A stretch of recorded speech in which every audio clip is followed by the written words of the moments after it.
ভালোবাসার জায়গা মদিনা, ভালো লাগার জায়গা মদিনা।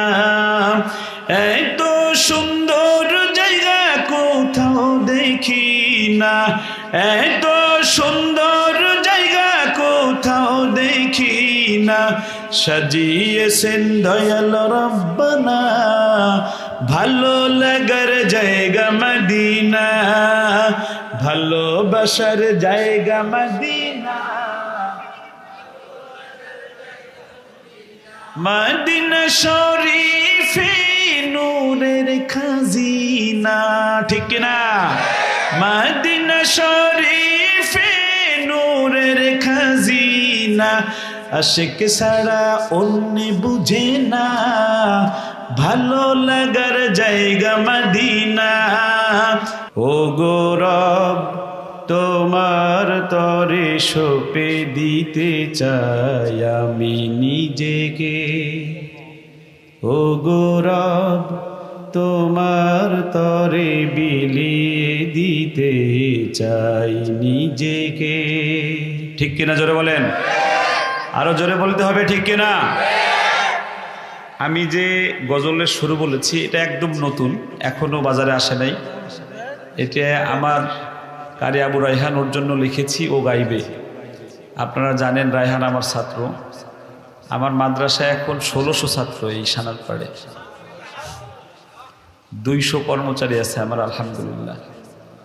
হেফজখানায় 32 জন শিক্ষক, শুধু হেফজখানায়, যাদের সর্বনিম্ন বেতন 15, সর্বোচ্চ 40। একজন হুজুরকে 40,000 টাকা আমরা মাদ্রাসায় বেতন দেই, বলেন আলহামদুলিল্লাহ। পৃথিবীর কোনো মানুষের কাছে আমি চেয়েছি কোনো টাকা পয়সা, এটা পৃথিবীর কোনো মানুষ বলতে পারবে না।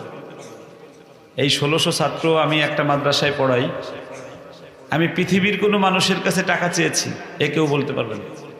বাজান বলেছে যে আমার এখানে 150 না 170 জন এতিম আছে যাদের কেউ নেই, আমি জাকাতের কোনো টাকা নেই না, বলেন না আলহামদুলিল্লাহ। আমাকে যদি জোরও করেন জাকাতের টাকা দিতে, আমাকে কোনোভাবেই নেওয়াতে পারবেন না জাকাতের টাকা। প্রশ্ন হতে পারে জাকাতের টাকা এতিম পালেন কেন নেন না? আমি খুব ভয় পাই। জাকাতের টাকাটা খুব গরম টাকা, এই টাকাটা জায়গা মতো ব্যয় না হলে ওই গরমে আমি পুড়ে ছারখার হয়ে যাব। কিন্তু দুঃখজনক হলেও সত্য, বাজান সার্টিফিকেটের কথা বলেছে, ওই সার্টিফিকেটধারীরা একজনে, এই যে একজন আইজিপি ছিল আমাদের গোপালগঞ্জের, দেখছেন না উনি কি করছে? আওয়াজ দিয়ে বলেন, দেখছেন না? কলমের খোঁচায় বাংলাদেশকে খালি করে দিচ্ছে, ঠিক না বে ঠিক? আরো জোরে বলেন, ঠিক না বে ঠিক? এই শিক্ষা আমরা চাই, আরো জোরে বলেন, এই শিক্ষা আমরা চাই। আমরা কি চাই? আমরা চাই হলো রাসূলুল্লাহ যখন রাস্তা দিয়ে হেঁটে যেতেন, রাসূলুল্লাহ বলতেন, কে আছো বিধবা যার বাজার করার কোনো মানুষ নাই, আমি মুহাম্মদকে বলো আমি তার বাজার করে দেবো, সুবহানাল্লাহ। কে আছো এতিম যার বাবা নেই, আমি মুহাম্মদ তার বাবা হয়ে যাব, চিৎকার মেরে বলেন সুবহানাল্লাহ। বাংলাদেশের সকল কওমি মাদ্রাসার মুহতামিমরা এতিমদের বাবা হয়ে গিয়েছে, জোরে বলেন ঠিক কিনা? আরো জোরে বলেন ঠিক কিনা? আপনার কলিজার টুকরা সন্তানকেও অমানুষ না বানায় এতিমদের বাবা বানান, ঠিক কিনা জোরে বলেন? এমন সন্তানের বাবা হতে চাই না যেই সন্তান উচ্চ শিক্ষিত হয়ে আমাকে বৃদ্ধাশ্রমে পাঠিয়ে দেবে, জোরে বলেন ঠিক কিনা? সন্দেহ নাই যে আপনি যদি আপনার সন্তানকে ওই শিক্ষায় শিক্ষিত করেন, তাহলে আপনার সন্তান আপনাকে আস্থা করে ফেলে দিবে, ঠিক না বে ঠিক? আমার মাদ্রাসায় নির্বাহী ম্যাজিস্ট্রেট, ঢাকা নির্বাহী ম্যাজিস্ট্রেট, ওনার একমাত্র ছেলেকে আমার কাছে পড়ায়, ওনার জামাই ডিবির বড় অফিসার, দুইজনই। উনি আমার কাছে এসে বলছে, উস্তাদ আমি বৃদ্ধাশ্রমে যেতে চাই না। সুবহানাল্লাহ, কি বাড়ি যে বলবেন? আরো জোরে বলেন সুবহানাল্লাহ, আরো জোরে বলেন সুবহানাল্লাহ। আমি এই বুকে হাত দিয়ে আমি এখন গর্ববোধ হয় আমার। কেন জানেন? আমার মাদ্রাসায় ইন্ডিয়ান 13 জন ছাত্রছাত্রী আছে ভারতের। কিভাবে গর্ববোধ হয়? আমি আমার দেশকে ইন্ডিয়ার থেকে টাকা এনে আমার দেশে আমি দিচ্ছি। প্রশ্ন করেন কিভাবে? 13 জনে আমাকে 10,000 করে টাকা দেয়, 1,30,000 টাকা হয়। ওই ইন্ডিয়ার রুপিয়া, এটা ডলার হয়ে তারপরে টাকা হয়ে আমার দেশে ঢোকে।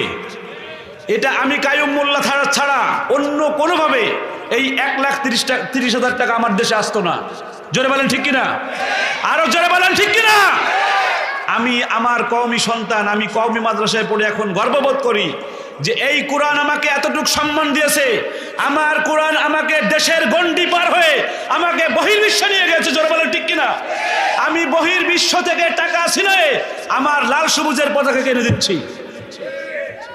আমরা এই শিক্ষা চাই, এমন কোরআন পড়াবো, এমন ভাবে কোরআন পড়াবো যে শুধু দেশ নয়, দেশের বাহির থেকে আমার কাছে কোরআন পড়ার জন্য চলে আসবে।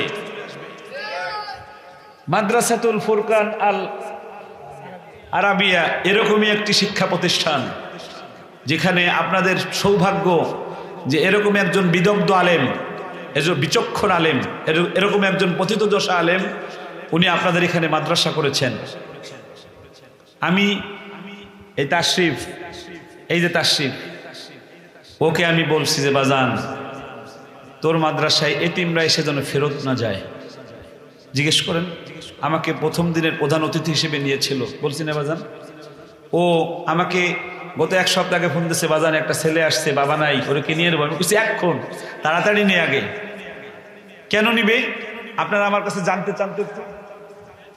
রাসূলুল্লাহ বলেছেন, আমার উম্মতের মধ্যে যারা এতিমের মাথায় হাত দিবে, আমার উম্মতের মধ্যে যারা এতিমকে সহযোগিতা করবে, স্বয়ং আল্লাহ রাব্বুল আলামিন তার পাশে এসে দাঁড়িয়ে যায়। আরো জোরে বলেন সুবহানাল্লাহ। আমি একটা প্রশ্ন করি, আল্লাহ যদি আপনার পাশে দাঁড়ায়, আপনার এই পৃথিবীতে কোনো সমস্যা আছে? আরো জোরে বলেন, সমস্যা আছে? জেলে ঢুকাতে পারবে, জেলে রাখতে পারবে না, ঠিক কিনা? জোরে বলেন। জেলে গেলে সম্মান যায়, আর যারা এতিমদেরকে লালন পালন করে তাদের জেলে গেলে সম্মান বেড়ে যায়। জেল থেকে বের হলে হাজার হাজার মানুষ, লাখ লাখ মানুষ পাগলের মতো ছোটে তার দিকে। জোরে বলেন ঠিক কিনা?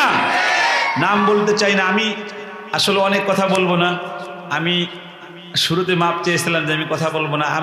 আমি এখন ভালো লাগে না, আমি আমার বাচ্চাদের সঙ্গে কথা বলি। আপনাদের সুযোগ হলে আমার মাদ্রাসায় যাবেন, আর রায়হান ইন্টারন্যাশনাল মাদ্রাসা, অনেকেই নাম জানেন, এখানে যারা আছেন অনেকে দেখেছেন আমার কার্যক্রম সম্পর্কে। আমি একটা বিষয় আপনাদের সাথে শেয়ার করে শেষ করি। অমাইকি ব্যবহার যার কাছে আছে, পৃথিবী ঋণী হয় ঠিকই তার কাছে। ঠিক কিনা?